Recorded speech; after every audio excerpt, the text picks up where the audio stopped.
Good morning, good afternoon, and good evening. Good morning, good afternoon, good evening, wherever you are from. This is JP. Welcome to John Paul. It is a live stream that's all about getting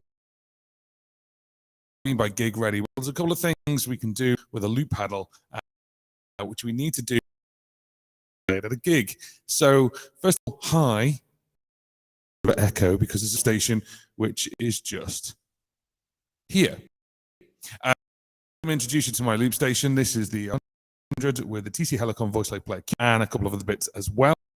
But we'll get into that a little bit. First of all, I just need to do one thing. There we go. And we just need to do another thing as well, which is this live stream is sponsored by friends of DistroKid. DistroKid are a distribution company. So if you give them, they push it out to all the online stores, streaming sites around the world. Of which there are now, I think, over 160 in places like TikTok and Facebook, all the social media sites like Instagram, music as well. Have you ever actually watched a feed, like reel, where there's music playing? Well, your music could be that music, and you can put that on social media and you get paid. So DistroKid, as I say, are a music and they charge you charging you per release. So that one price per year starts at 9. With a link that's actually on the screen, which is just there. It's also in the description box. Also, is code. If you scan that QR code, the link, at 7% off your first annual DistroKid. So thank you very much for sponsoring. We are streaming on YouTube, on Facebook, on LinkedIn, and email.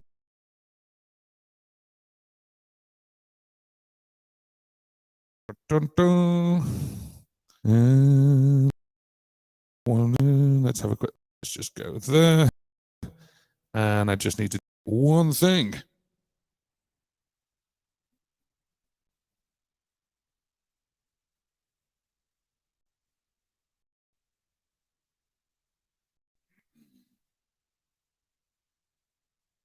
So apparently the stream, not the. We're just trying to improve. Cutting out a lot of the stream, and the way the stream is should be getting better now. So let's just quit that. There we go. Improve it, hopefully. How is picture chat? How is your sound and picture chat? Hello, 1, 2, testes, 1. Hope you're okay.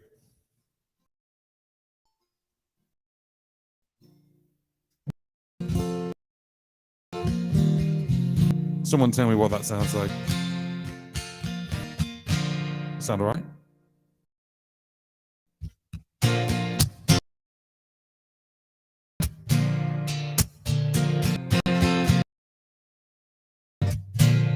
It sounds okay. Hopefully it's the stream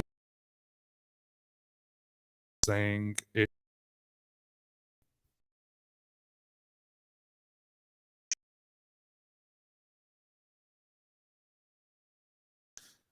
One of you is having a connection issue. Yeah, that's awesome. That's what you want to hear, isn't it? Let's have a look. Streaming. It's streaming. It says it's streaming. Okay. Well, it's cutting out. So.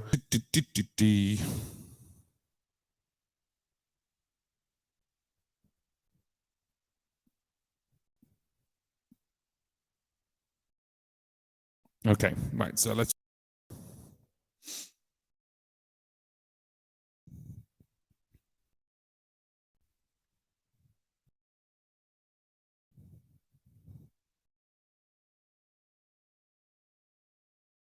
It's not meant to, but we shall see if it works. Hopefully it will.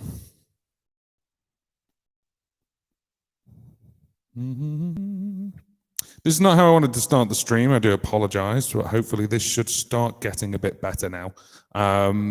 We shall see. I haven't got anything else running, have I? No. There we go. Right. Is it getting better? It's getting better all the time. Hopefully it's getting better. Maybe just all I want is it to be a little bit more stable. This is what happens when you live in the UK with a town that has broadband that's like from the 1990s. The worst case scenario is we start streaming from the phone. It's got actually a better signal sometimes than my broadband. Anyway, this is what we live with. So this live stream, there we go. That's a little bit better, isn't it? This live stream is all about getting gig ready with a loop pedal. Now, there's a couple of things that you can actually do for getting gig ready anyway, which I'm going to take you through. And there's things like, for example, live in Germany. It's always in every place. It's getting better. Yeah, that's what we want. Cool, amazing. Ropey start, but we'll get better. So first of all, what I'm going to do is this QR code, you can scan it. And what I'm going to do is I'm going to do that. So I'll leave the QR code up and you can actually get a full screen me. Hi. So if you're looking at actually releasing any of your music, you'll get 7% off your annual membership. Oh, didn't know it did the circly thing. That's quite nice. And it's normally $19.99, so 7% off that. I kind of worked it out. It's $18.59. If you want to work that out into British pounds, it's about 16 quid, maybe 15 and a half quid. To release as much music as you want. You keep all your rights, of course, it's your music, and you can release, imagine getting it now, buy it now for $18.59, and then you can release as much music as you want for that price up until, where are we, the 8th of February. So you could release all stuff for next new year, you could release all your Christmas stuff, you could release all your summer stuff, you could release acoustic albums, you could release full albums, you could release a load of singles if you want to, and that's it. I mean, basically, this is just the fastest, easiest way to actually release music. Also, what DistroKid do as well is every time you release a piece of music, they create a one-page web page, and it's free. It's basically built in. So let's say I like everything on Apple Music, but you listen to stuff on Spotify. I'm not going to push you to Apple Music. I'm just going to give you the right link for Spotify, and then you can just listen to it there. So this is a really, really great way for independent artists, and this is what I use to actually release all your music. So give that QR code a scan. If you're on a mobile device and you can't scan it, then the description box, actually, it's in the description box, and I've just covered one over from the other, haven't I? There you go. So distrokid.com/VIP/John Paul Music UK. I'd like to thank DistroKid for sponsoring the live stream. Let's get on with the content, shall we? What I do is I'm just going to hide that. Oh, someone scanned the QR code. Oh, it tells me if you scan the QR code. That's good. I didn't know that. There we go. Lovely. So don't delay. If I put the QR code up, it comes up in the chat. So if you can't scan it and you're on a mobile phone, don't worry. Just click that link. There's a little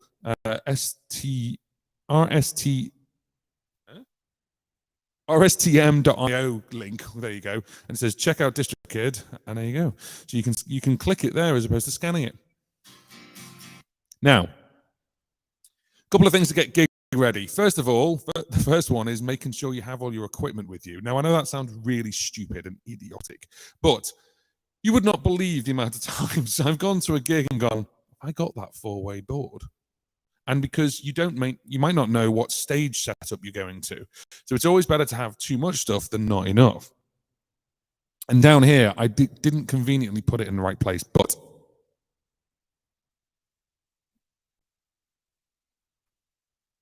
something like this can save your bacon so many times. So this was actually bought at Home Base, which is like so if you're in the UK, you'll know what that is. If you're in the US, you probably go to someone like Home Depot, something like that. And it's just a 4-socket, 10-meter, 10-amp cable reel, and it's got a safety terminal cutoff. Now, that's really, really useful, and also it protects. You can get ones that do like sort of like surge protection, and they're really useful as well. So in case like the stage has a blowout or the local pub has a blowout, something like this that then connects to your board, you've then got sort of 10 meters for power. I've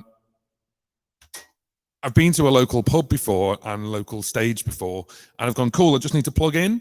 And I'm like, yeah, so your plug's way over there, like right on the other side, and like, or it's like right at the other end of the stage, and the stage huge.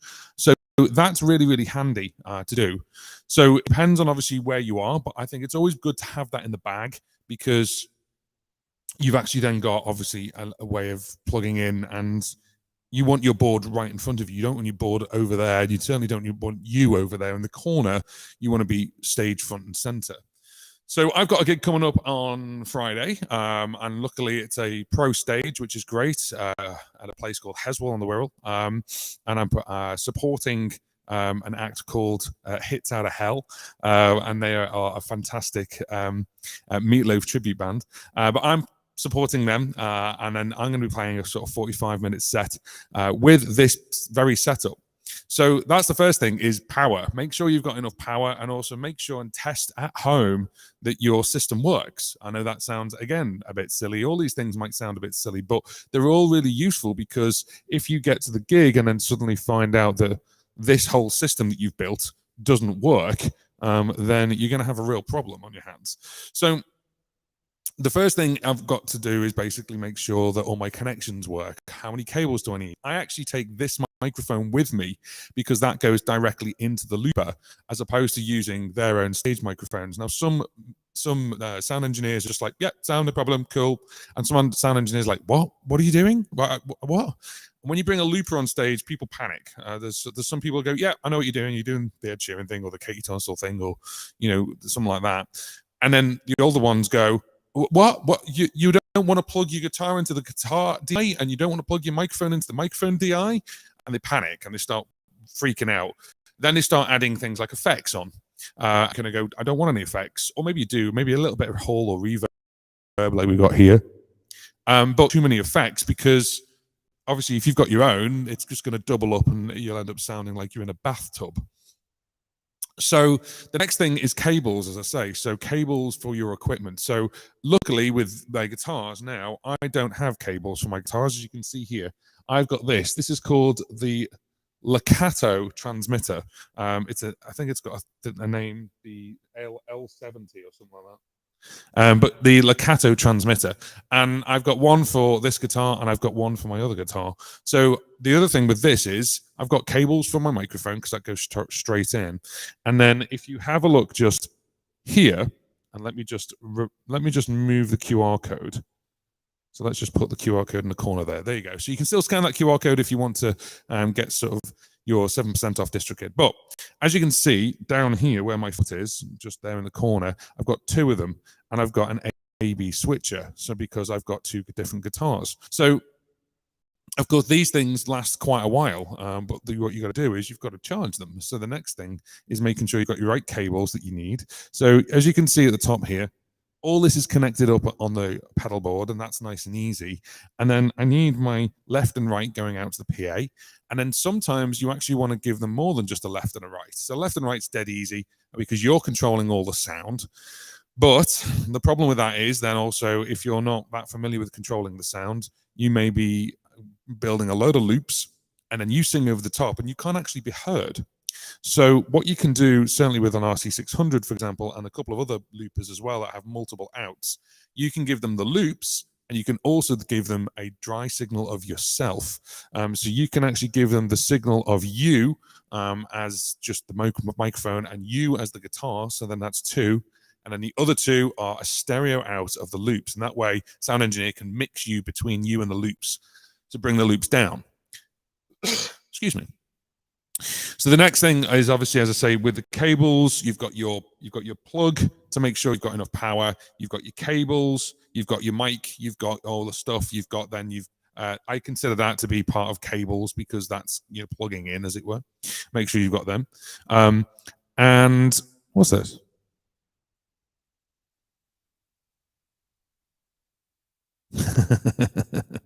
Nice. And then basically what happens is you've got obviously ways of plugging in, and then the other thing as well is actually sorting out your audio. Now I'm just going to split the screen over like this. So for example, if I'm actually playing away and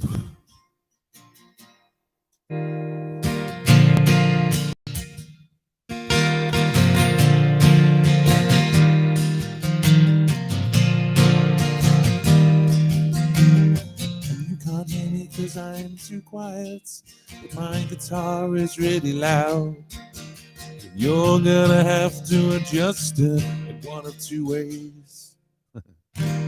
So there's a couple of different things you can do. Now, the other thing, I suppose, before I get on to volumes, I said this is about cables. I suppose it's its own category, really. I'm just thinking about this now, is batteries. And that is, got an internal battery and you've got to charge it, and that's fine. These last for ages. I've done 2 gigs with one charge on this, and that's good. And I do like 2 hours a show, so it's not good 4 hours. The other battery is, certainly if you play guitar, is batteries for your guitar itself. So make sure you've got the right batteries and make sure you've got batteries that'll last you for that amount of time. But getting back to going through the volume, then if we go over to here and swap this over, then the other thing you want to do is you want to actually get the volume correct on the inputs. So we've got obviously volume controls on our guitars. We haven't got volume control on the microphone other than we go closer and then we go further away. But what you want to do, of course, is you want to make sure that the volumes are correct on the inputs. Now, for me, my inputs actually go through the TC Helicon Voice Live Play Acoustic. That's the black box at the bottom of the pedal board right in the center. And for me, it's one of these things where you can actually adjust the inputs in the settings here. So then when it gets to here, it's the same, and that's fine. Now, the other thing as well is that because my guitar goes into my TC Helicon, the reason for that is because it can do things like harmonies. La, la, la, la, la, la, la, la.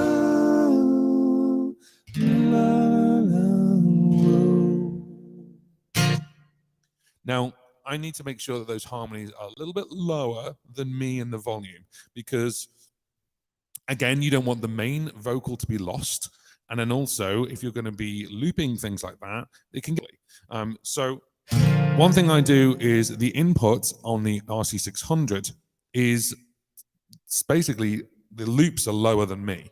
And the way I ultimately control that is with this pedal right here. Now, if you've got an RC300 or if you've got an RC50 or an RC5, you can expand it, put an expression pedal on. But if you've got a 300, you've got an expression pedal built in and you can change it so this becomes the volume of the loops as opposed to anything else like effects.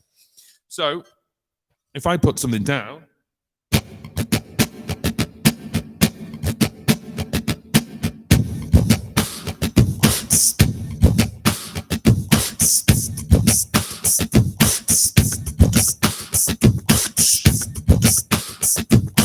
now we've got a beat going, and what I can do is I can just turn it down. This is really, really handy because I can actually do a couple of things. It's not affecting the guitar, it's not affecting my vocal.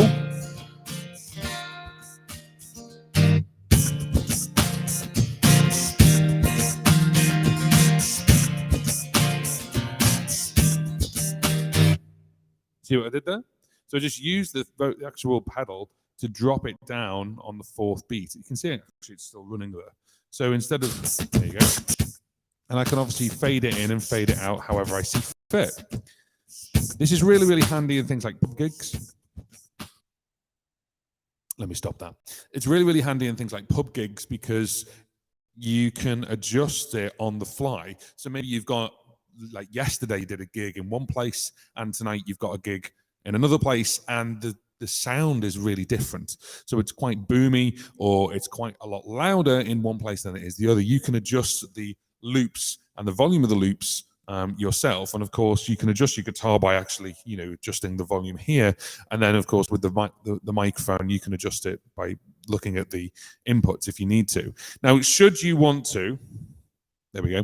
Should you want to actually go into the inputs on things like the RC600, there's loads of different ones. I'm not going to just talk about the RC600 all day, but if you've got a looper, you might want to actually use like the input. So what you can do is you can go into this. Just by hitting enter, you've actually got a mixer. And what you can see is my vocal is there, and my vocal is on mic input 2, which is the blue one. And you've also got mic input 1, which is the guitar on the red one. Now, I've got 2 guitars. So instead of plugging 2 different guitars in, they've got to go through the TC Helicon. So I've only got one output for the TC Hello comp. Well, I've actually got two. It's a left and a right. Or as I use it, I actually use it as a DI out. It's a DI guitar and DI vocal. So it's XLR out. So I've used these lovely little cables, which are the Hustle cables, which are really nice. And I want to thank Hustle for sending them out to me. When they send them to me, super quick. It was really good. And yeah, the guitar is an AB switcher on here, so I can switch between this one and I turn it off. So red is my red guitar, and then the green is this guitar, which is a sort of green. I call it Lucky Lime. Well, I didn't call it Lucky Lime, someone else did. And it kind of just stuck from there. So if I'm building a loop up, I need to make sure I can see there that we've got the guitar going in at 80, and you can just about see there on the screen of the RC600, it's at 75 for this microphone. This microphone is actually quite a hot, loud microphone, but it's got really good noise rejection. This microphone that I'm using is the Fifine K8 microphone. I got to test it a couple of years ago, and I was like, I'm not sure. Test the K6, it was a bit, it's all right. It works. It's a good starter microphone. But the K8 is great. Really like it, and I've used it for a couple of years. So if you like the sound of this microphone, go and check out my review on the YouTube channel about the K8 microphone. It's nice. It's got an on-off switch too. But yeah, I'd use this, and the great thing is I've actually got two of these, because should I bust this or it gets covered in beer or anything like that, it was 30 quid. It was £29. So I got two, because it's actually two of them is half the price of an SM58. Think of it that way. So the next thing, actually, we've talked about power, we've talked about batteries, we've talked about cables, we've talked about equipment. The next thing is spares. So actually having a spare microphone, I'm not expecting to have a spare looper, but certainly having a spare microphone is a really good thing to do anyway, and have a spare cable for it. The reason is twofold. One, again, like I just said, if it breaks, then you've got a spare one. You can just get that out, put this one away, chuck it away, whatever you want to do if you've covered it in beer. And then the other one, of course, you've got as a spare. The second reason is you could get there and you can actually get to a gig, which could be a wedding. And you're playing, obviously, and then they go, can we just make a quick speech? I was like, oh, can we just make an announcement? So you get the next one. So I actually will plug the other one in. Now, of course, I'm using up both my XLR inputs. So I've actually got an XLR to jack cable in my bag. So I can actually plug it into the third input, and then I can just unmute it here, where it's actually muted. This little white label just there by my foot means it's muted. So I could plug it in as a standby, and they go, oh, have you got a way of making an announcement or something? So it's a really handy thing to do. And of course, this costs 30 quid. Cable's like a tenner. And then that way it's in the bag. Should anything happen, I've got a fresh microphone, or I've got a spare microphone if someone wants to get up and sing and do a duet, or if someone wants to make an announcement. So power, cables, batteries, spares, so audio interface line-ins, as it were. Now, the way you're listening to me right now, everything I've been talking about so far has been about live. Now, when I say live, I mean on stage live. Right now, we're doing a live stream. So I need to actually hear the loop, because, of course, I need to hear it.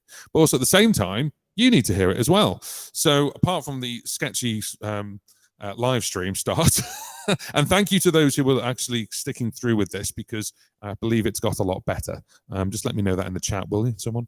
I hope it's got a lot better. I've still got people watching, so I'm guessing it's okay. The other thing as well is you need to hear it. Now, the great thing is with a couple of loopers, you've got a USB out. And what a lot of people don't realize, even with some of the older loopers, that USB out can double up as an audio interface. So with the RC600 has that as well. And this gray cable just above the display just there, as you can see, this little gray plug-in cable, that is a USB-B going into USB-C on my computer, and that way you can hear it. But at the same time, this red and blue cable over here, as you can see, I use red and blue for a lot of things. So red is right and blue is left for me, and I use Sugru on my cables, and it's like a sort of like plasticine that hardens. So I put it on my cables, and that way I know which one's which. And then I've got that going into my speaker, which, yes, it's just behind me, and it really shouldn't be behind me when I'm doing things like this, because I'll get feedback and things like that. But I'm kind of blocking it, but I can still hear it. And so can you, because the actual output is dictated by the RC600. So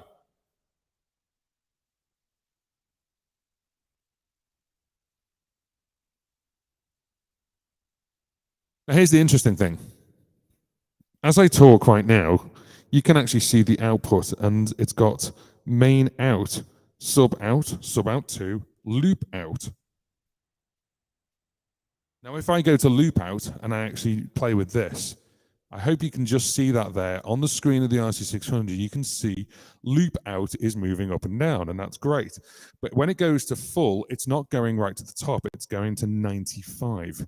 So it's 95 out of 200, funnily enough, but I'm always louder than the loops, and I can always bring that down a little bit if I need to. And then you got the main out. You've also got the rhythm out, the phones out, and the master out. Now, the master out is actually connected, and the phones out is connected by default to this control knob here. And it totally depends on what you're using.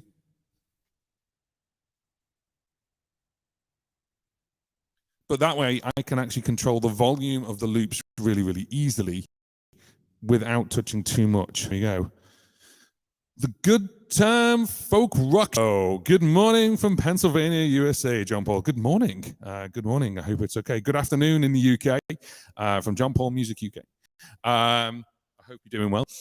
So today we're talking about sort of getting gig ready for loop pedals. And these things obviously can be a bit kind of temperamental sometimes. The other thing as well is making sure that your sets are ready. So let's go back to the way we were, which was just here. Now, I've got a couple of sets, and the other thing as well is I have a full RC600 loop course that you can go and get. But that's on my website, johnpaulmusic.co.uk, and that's all fine. Go and get that, and that's no problem. And that is basically over 50 videos now are on that course. And one of the things I do is I use the FS7 pedal, which is here, A and B, and I use that for literally memory up and memory down. Now, depending on what you're going to do, you can be, I've noticed with live loopers, there's kind of two different kind of camps for this. One camp is I'll use this one memory for the entire night, and I'll just erase it when I don't need it. And then I'll just go memory down, memory up, and I'm back to that. And that's the way I like it. And I'm just going to loop that all the way around for 2.5 hours, 3 hours. The other camp is each memory is a song. And that is the way it's kind of set up, but you can actually go through this. Now, I've got a couple of different ones. And if you get my course, you'll get my loop setups. So you can actually have my loop setups, and they're there as sort of like downloadable things that you can put on through the computer. So JP01, as you can see it there in the top left-hand corner, is, there we go, JP01, which is this one just here. This is the way I've got it set up. So I've actually got it set up in a specific way that I like. For example, this button here is not undo, redo. So that's actually one of the effects, because I want that effect quite frequently for all my songs. I'll get to, when you get to the effects themselves, I've actually got it. You can see that in black, it's just about, it's input A, B, and C. I've actually got it as A, B, C, and D. And then I've got my track effects as A, B, C, and D here. And then that way I can get access to all 8 effects really, really quickly. So for example,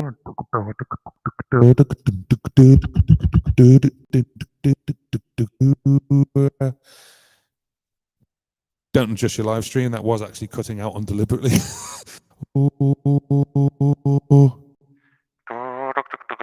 And then the other ones are the track effects. So I can get to them pretty quick. And then that way I've got access to them. And I've set the bottom of the RC600 the same way I would do for as if it's coming out of the box. So literally got track 1, stop, track 2, stop, track 3, stop. And then mode 2 is 4, 5, and 6. Now, the reason why I'm telling you that is because the next one up is called JP single mode. I am married, I'm not single. But the reason why it's called that is because these are now all in single mode. Well, sort of, because track 1 and 2 are actually there, and they are actually in multi-mode, so they can carry on playing And then tracks 3, 4, 5, and 6 are the ones that are in single mode. Why have I done this? Well, the reason why I've done this is because I can create a beat, and then I can have a verse, a chorus, a bridge, and a solo if I really, really needed to. Or if I'm just using two of them, I can just have a verse and a chorus. For example,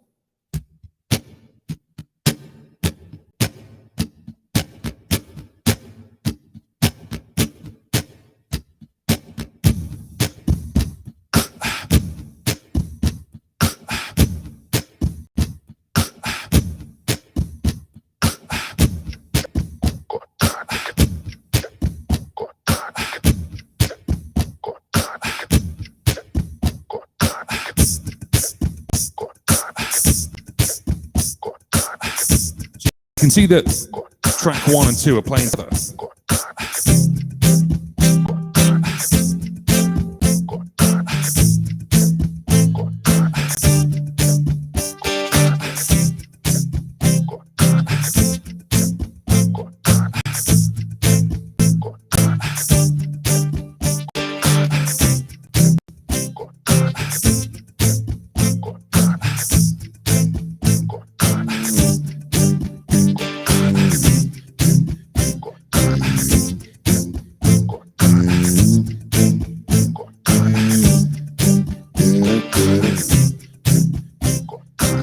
So this is just an improvisation, but we've now got, turn that down a bit, see how useful that is. We've now got the drums here, and we've got verse. Then I can go.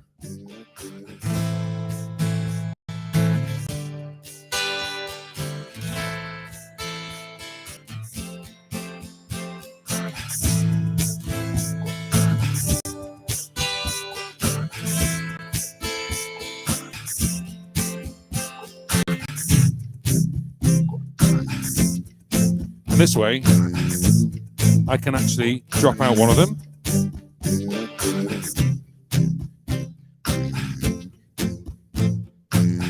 And we go over to this one. It's primed, and I don't have to wait for it. There we go, really useful. And if I was to stop this, hey, it'll go back to the first single mode. So if you have that one as the one you want to go back to, it's really, really handy. That way I don't have to stand on that one and that one at the same time, even if you did do that.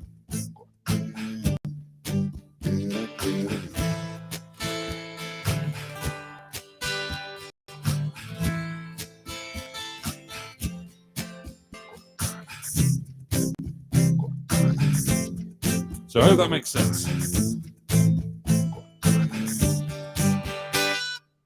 Now, let's just put that back the way it was. Right, so having things like this let's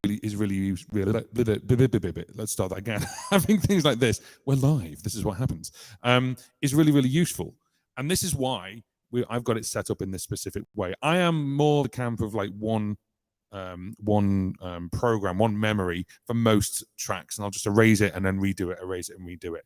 However, getting set up and gig ready for a looper, the other thing you might want to do is you might want to actually use all the different memories to maybe create your loops and create your beats down. This could actually speed things up for you. So instead of actually, you know, every single track going, and the audience are going, here we go again, bored. You've just played a stonking awesome dance track that people are like grooving to, and you're erasing loops and going, hang on, hang on. And they're like, come on, hurry up. So this might be something that could be useful. So for my example on this one, the great example with this one is actually John Wynn. Go and check out John Wynn's YouTube channel. But John is a friend of mine who from the same area. And the way he gigs, his first 45, 50-minute set is all building the loops up from scratch. So he uses like one memory. The second one, the second set as it were, so he just does two 45-minute sets. The second set is pretty much pre-built, like the basics are pre-built and he adds stuff on. And his thought process for this is because by the time people get to the second set, they've had a couple of drinks, they just want to dance, they want to keep going, and they don't really want to stop. So by having to erase all the loops and then having to build them all up again. That takes up a bit of time. So John actually does this a really, really clever mix between the two, where you still get to loop, you still get to have a play around in the first 45 minutes, and then the second 45 minutes, you've got basically looping. Sort of looping backing tracks, but there's skeleton versions that then you keep adding to, so that way it just keeps going. And it's a great compromise, certainly if you want to keep looping, but also keep the party going, and that's a really great option. But yeah, go and check out John Wynn on YouTube. He is pretty much starting his YouTube journey at the moment with a couple of hundred subscribers already. He's got some great advice.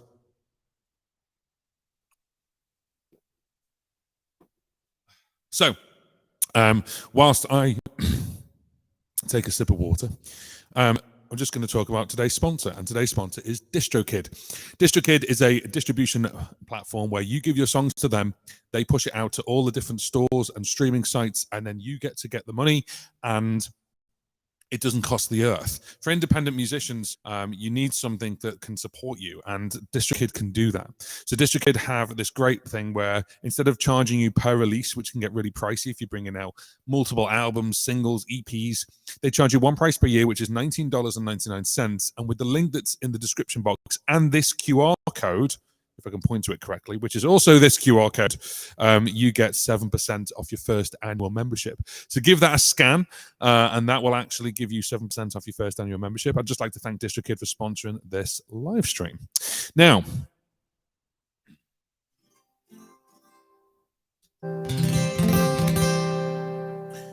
let's just do that. That QR code. Ooh. That QR code is that QR code. So if you're scanning it, fine. Not, it should come up in the chat. So now you can actually see it in the chat. And there's a link in the chat, and you can actually do that. No problem at all. Oh, Trevor's in the house. Just come out of hospital. Been in hospital with a heart. Oh, Trevor, I hope the heart's okay. I know you've had a bit of problems with it in the past. I hope you're recovering nicely. And it's not too cold at the moment, so it's we're getting some sunny days in the UK finally. It's been long waited.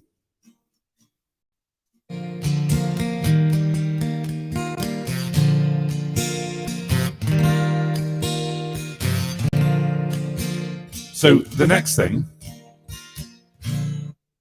is actually before you even get to the gig, and this is one for the guitar players. I said about making sure you got a battery for your guitar, and you make sure you've got batteries charged and everything else.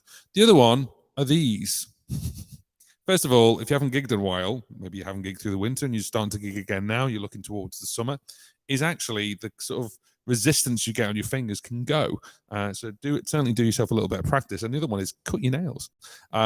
So you sometimes forget to do that, get to a gig and like, I can't press down properly on this. And that's not a looping thing. That's just a general housekeeping thing for yourself.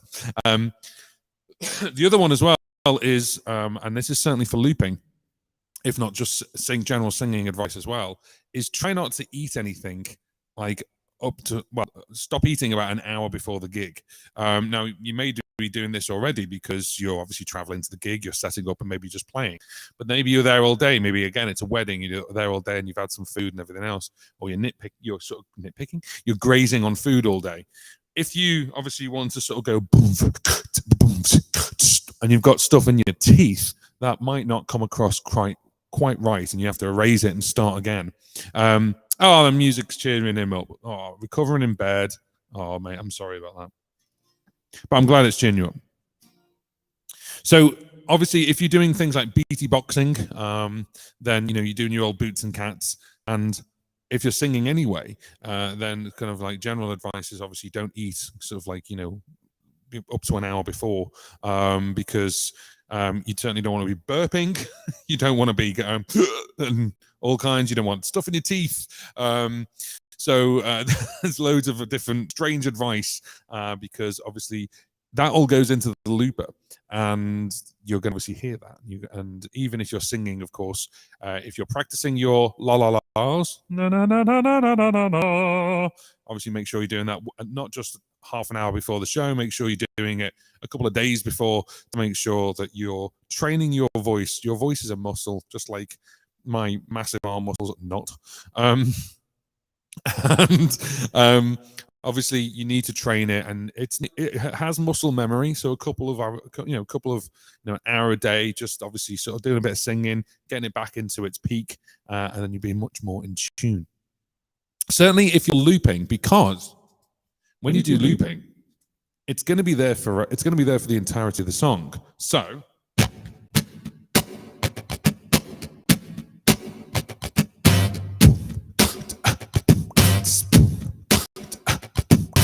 oh no, I made a mistake. Did you hear that? So what do? We can just undo it. So get used to making mistakes. Get used to undoing things in the moment.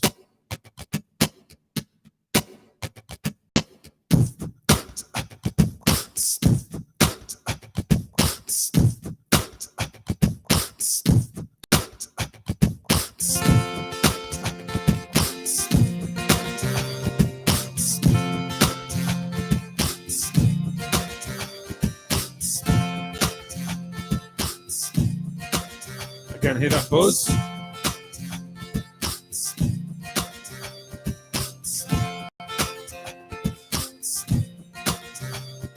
So that's on the first loop.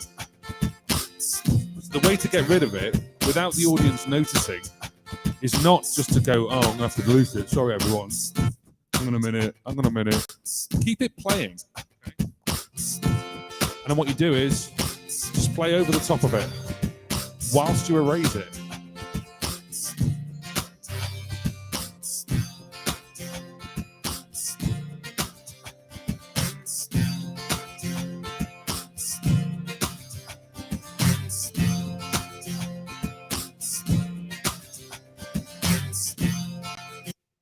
So if you panic and you're going to go, oh, sorry, everyone, I've made a mistake. I'm going to have to erase everything and start it again.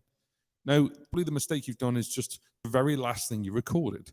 So all you need to do is let's do that.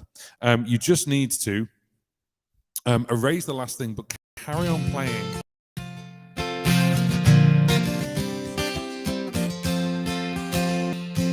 And then erase it whilst you're playing. And then the audience don't get a break in that sound. That way you can be very, very quick at finding your own mistakes and then rectifying them. So get used to making mistakes. Get used to it's going to mess up. Get used to it's not going to be as you wanted it, like while you practice it in your bedroom. And then that way you can actually... Now, I've said to you before, I've actually said this many times before, but I've on a live stream of a gig I did years ago, and there was a guy like right there, and he shouted to his mate, "Oi, Dave!" And it went into the loop, and I didn't realize until a couple of loops. I know it sounds mad that I didn't realize, but like, yeah, "Oi, Dave! Oi, Dave!" And then you've got two options. At that point, I had a looper, which was like a one pedal loop. I was like, do I stop the whole loop and have to do it all over again? I built quite a lot up over the course of it. And do you know what? Screw it. I left it in. And then I just had a laugh at the end of it. It said, so that song is now called Oi, Dave. And the guy shook my hand. You know, it's a mistake. But then also at the same time, it's something that engaged the audience because they're kind of laughing with it. And luckily, the guy kind of like say, "Oi, Dave," in syncopation. So it kind of worked. But sometimes you just have to admit that there's a mistake. You have to delete it, and that's fine. But the great thing with a multi-track looper is if you've got something going on track one and you've made a mistake on track two, so if we play this now, you can hear there's a bit of a buzz there.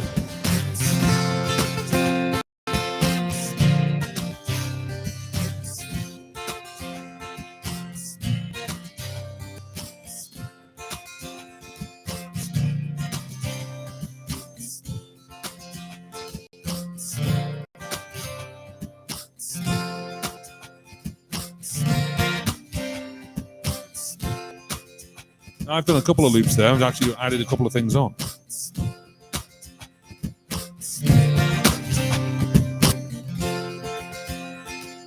And it's totally up to you how you do this.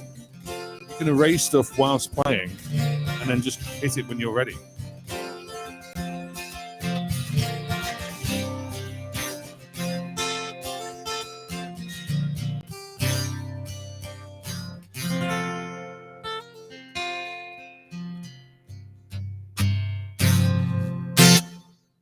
Hi, Piers. How you doing? You okay? Um, so we're talking about obviously getting gig ready, and the other thing as well is there's loads of different things you can do. Obviously beforehand, as I said, make sure you've got the right power. Maybe you've got to make sure you've got power cable, like an extension cable. Make sure you've got your right equipment. I know that sounds so obvious. Make sure you've got enough of these things. So you haven't run out. You haven't got them all split in your bag. Make sure you've got batteries.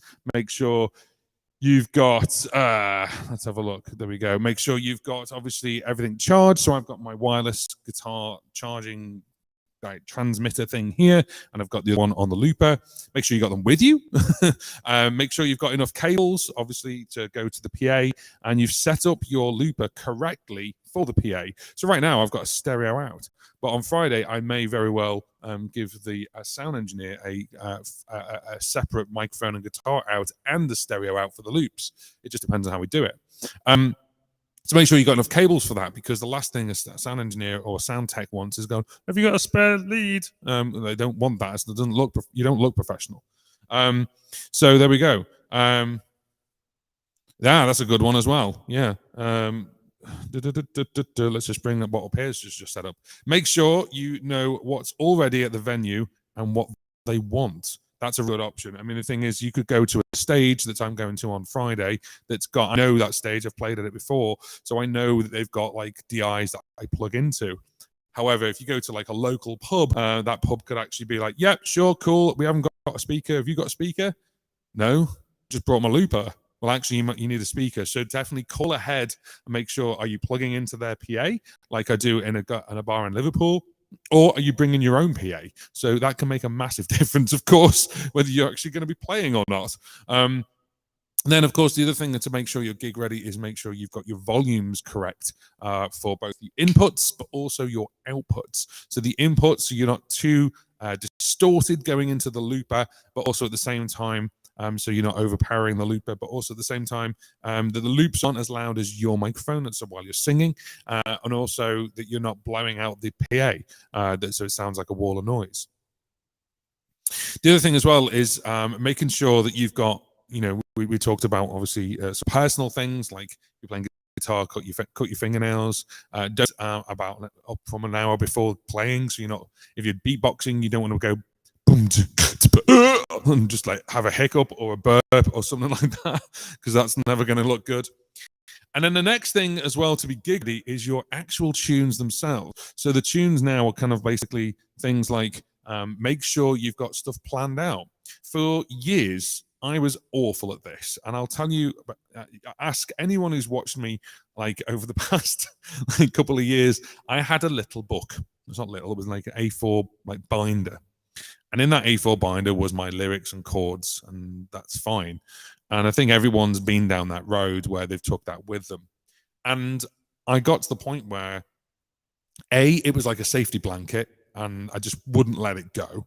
Let it go. And the other one was that I never reordered it in the order that I wanted to play the gig.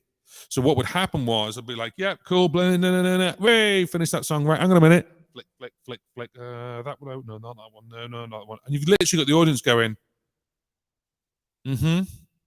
And I've actually had it where I was trying to set up in between stuff, and in a very sort of scouse way in Liverpool, I got, play something I'm starting to remember. Because they just wanted to drink to forget, and they wanted a night out. And that is just a real indication that you're taking too damn long. So having things like even, like an iPad with your lyrics on, or just remembering them all. I can't. The amount of songs I play, I can't remember them all, and I try my best. And again, I have an iPad there, and it is a safety blanket still, but at least it's in order, so I can just go swipe, and it's the next one along. I could even get that Bluetooth pedal that I used and just go next. I might do that. In fact, I'm just thought of that right now.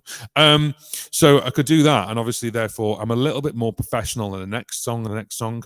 The downside is that if you have something that's attached to the mic stand here, and you get someone who's drunk and are like, "Hey," just playing like a local bar, they'll go, "Oh, is this your set list?" And off it goes, and they try and take it off the iPad, off the stand. So how do you protect yourself from that? Now, some places where actually you're playing on a stage and then you've got the audience technically over there, and that's fine. But if you're crammed into a corner in an Irish bar, that can happen and has happened to me. So it's much better if you can keep all the stuff in your head. However, when you're looping, that's just normal gigging. However, when you're looping, you've then also got to remember all this stuff as well. You've got to remember the order that you're doing looping in. You've got to remember the beats, the bass line, the guitars, all of it. So again, to take a lesson out of John Wynn's book, which is actually the second half is kind of like all pre-programmed up. So then you can go memory 2, memory 3, memory 4, memory 5, and just go through the memories of the RC600, and then, or whichever looper you have. And you can just basically then go next track, next track, next track. And then you don't have to really worry about the, you can just get on with it because that's already in. Or you're actually using the rhythm section of the RC of the looper that you're using. And again, you can then save that to the memory, then the next memory, the next memory, the next memory, and it's all kind of there as a skeleton track, what I call a skeleton track. And then if you want to loop over the top, maybe you put like something in that's already got a drum beat, and you want to put the bass line in yourself and go boom, and just put it in yourself, you can do. So things like that is actually really handy.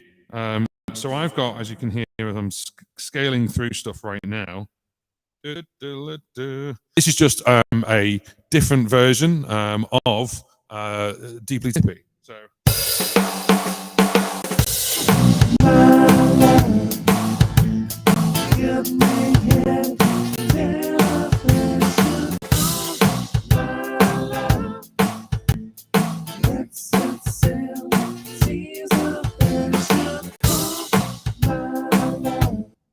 So I won't obviously start it like that, but I just wanted to show you that it's there. So we just go.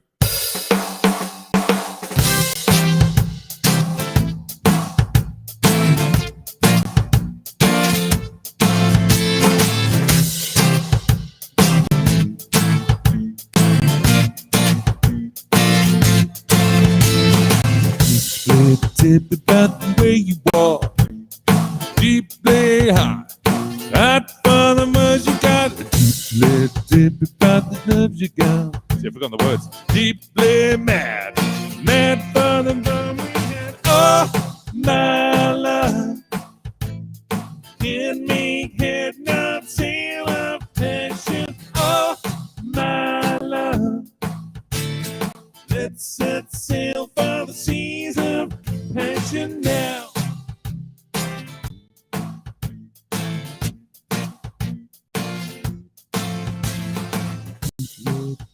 About your spinach guy. I can't remember the words.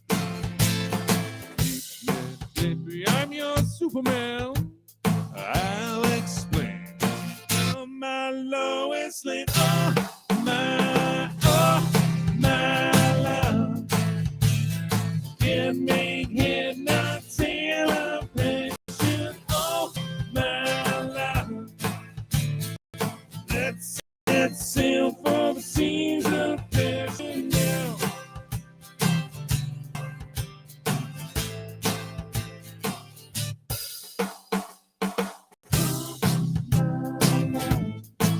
That's when I bring the zoo out.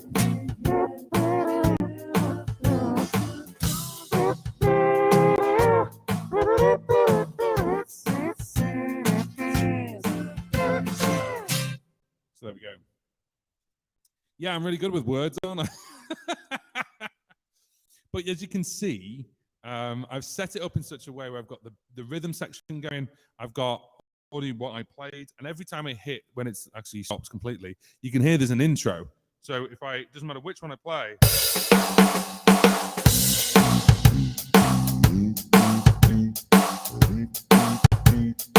And if I stop it, it just stops. But you can have an outro as well if you want to. So things like that can really speed it up, where if you've got something like that straight away. And then the other thing as well, as you can see in the next one, hopefully you can see that. Let me just put this into like a full screen mode. Let's swap this round. There we go. So I've got Senorita right here, which is Justin Timberlake. Now, I've actually got this over 6 loops, and then I've got a Senorita 2 because the chords change. So I've changed the RC600, so what you can do is you can actually go memory up and memory down. But I've actually got that as a button on here anyway, but I could just use the up and down on here. So, for example,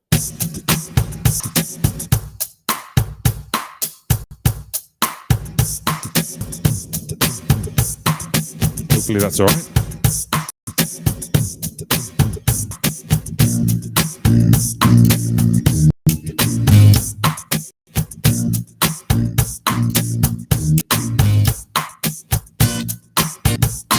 Now, I don't have to play on this one, technically.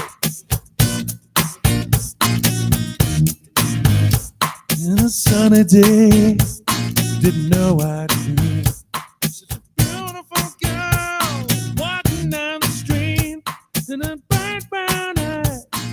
She is burned down, she deserves a crown.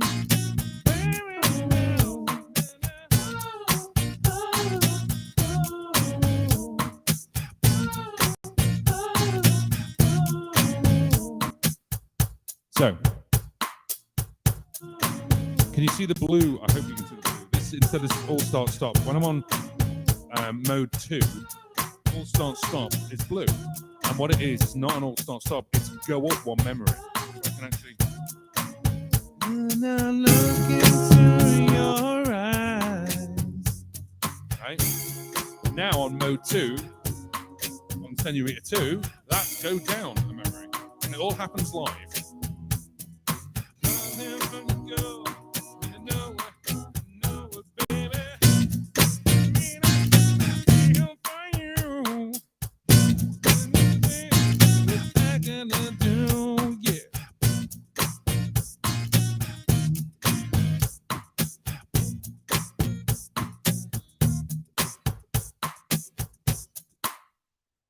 So there we go.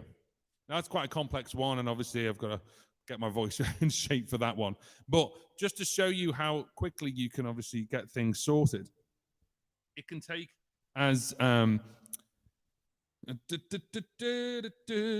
can take an age to set up the loop. No more gigs there. So taking an age to find the words before taking an age to set up the loop. No more gigs there.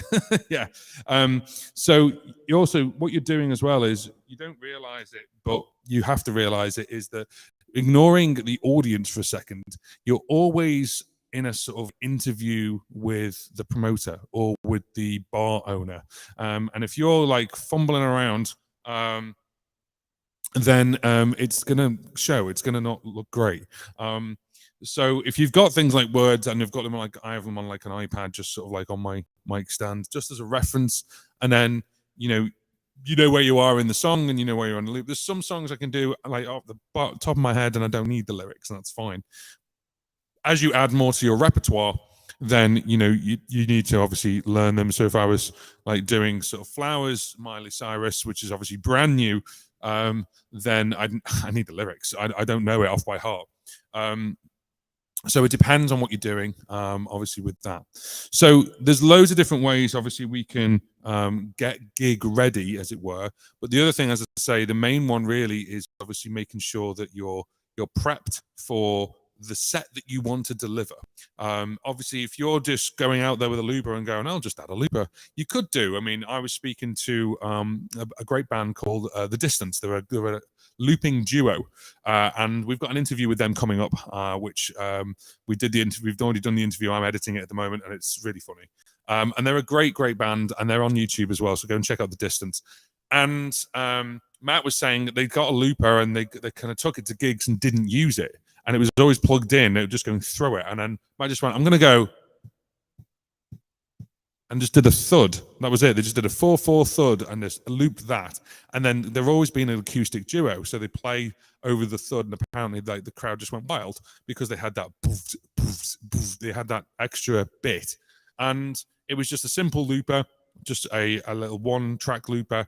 And then from there, if you look at what they do now with looping, they have an entire rig, and this is why I interviewed them, because they have, imagine an entire rig with a looper, a hand sonic, a keyboard, guitars, guitar effects, and then times that by 2. So they've actually got them for both, and then they're actually tied together by MIDI. So they can record some really, really great stuff, and they have done. So as I say, they've just brought out an acoustic album. I'm not here to promote the Distance, but I want to promote the Distance because they're a band from the northwest of the UK. And I say band, I know they're a duo, but when you've got looping involved, they're a band, aren't they? Because you can hear them loads. And the amount of prep that they have to do to make sure the right person is looping the right thing at the right time is monumental. So that's the other thing as well, which is structure. Now, I've talked about obviously having the right loops in order, or if you're like me, where we predominantly, if I just go through all of these, there we go, predominantly use like one track for most of the sets. Then you need to make sure that the order of what you're doing is in your head as well. It's like, oh, what comes next? Is it the bass, or am I going to go whatever you're going to do? So that can really, really help depending on what's going on. Australia raised in the house. G'day, mate. How you doing? I hope everything's okay. Apart from my terrible Australian accent. I hope you're well, Ray. I hope we're doing okay. So we're talking about getting gig ready, and the other thing as well is obviously the structure of your song, the structure of your loops. Now, if you're playing your original material like I do, and I'm going to be doing that predominantly on Friday for this next gig, you know it. You probably know it more than you know the covers, but you also want to make sure that it's highly entertaining for the other end. So if you're unsure of whether you're actually highly entertaining, the best thing you can do is get your phone and film yourself. So this is actually a trick from David Shannon. Go and watch David Shannon's channel as well. I'm probably the only YouTuber that says, go and watch other people. But go and watch David Shannon, go and watch John Wynn, go and watch The Distance, go and watch all these other wonderful loop artists as well, like Carl Wachner and everyone else. But David has this great thing of confidence building, but also making sure you can see what you're doing. It's actually just film yourself looping. And in that way, you can actually see what the audience sees. So if you just see like this, with your head down all the time, like looking at the looper, it's not very entertaining. Certainly if you're going to be a live artist like on streaming, or if you're going to be a live artist in a pub or anything like that, obviously if you've got your head down for a second while you're going, right, what loop am I on, just having a look, that's fine. But being able to obviously entertain the audience and what it looks like is obviously a really, really great shout by David. So structure of loops. How am I structuring the loop? Sorry, I just put my plectrum down far too far away, and now I can't reach it. There we go. So another nice little tip, by the way, if you've got one of these, which is the TC Helicon Voice Live Play Acoustic, if you hold the hit button down, you can hear it in that effect right now. But if you hold it down, it goes into a tuner, but also it takes all the effects off, so I can talk to the audience. And that's how I've been talking to you, don't you know? But let's just say, what we're going to play. I see this is it, what we're going to play.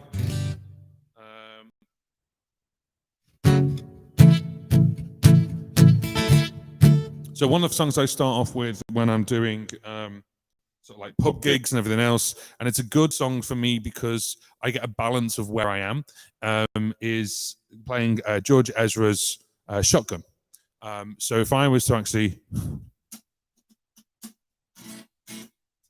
there we go. So if I was to actually lay this down right now,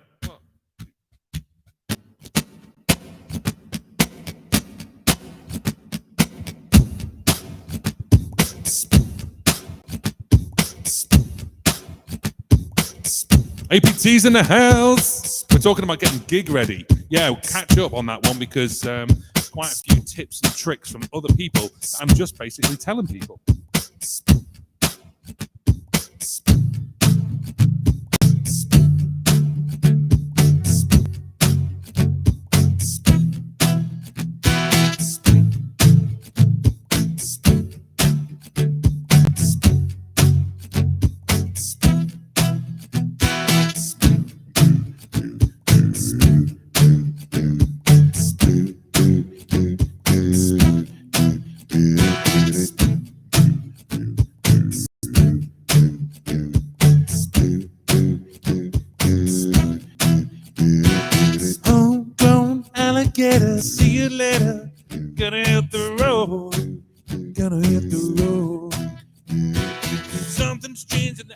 atmosphere, architecture, unfamiliar.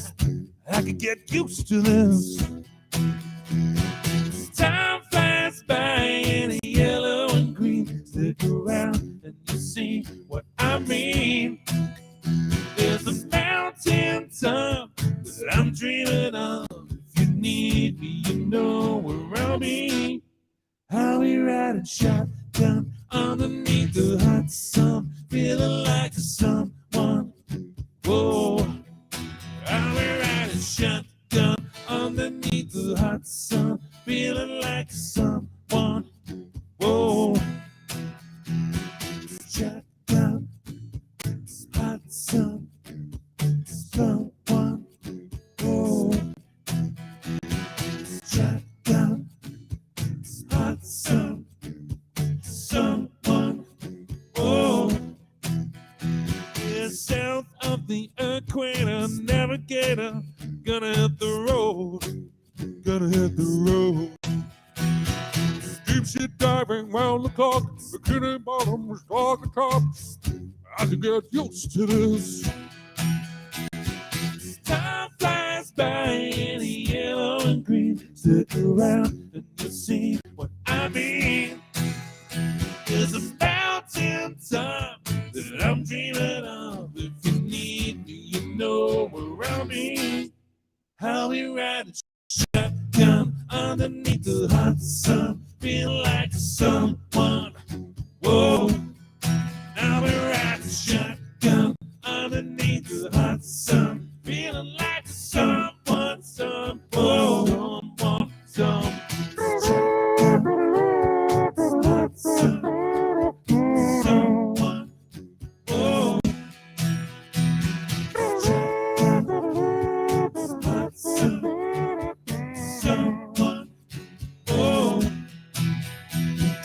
Two in the front, two in the back, sitting alone, and we don't look back, back, back, back.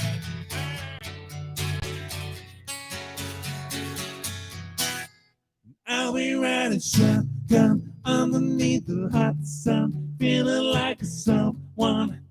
Whoa. I'll be riding shotgun underneath the hot sun, feeling like someone. Whoa. I'll be riding shotgun underneath the hot sun, feeling like someone. Whoa. Now we're riding shotgun underneath the hot sun, feeling like someone, someone, someone, someone. Someone. Whoa.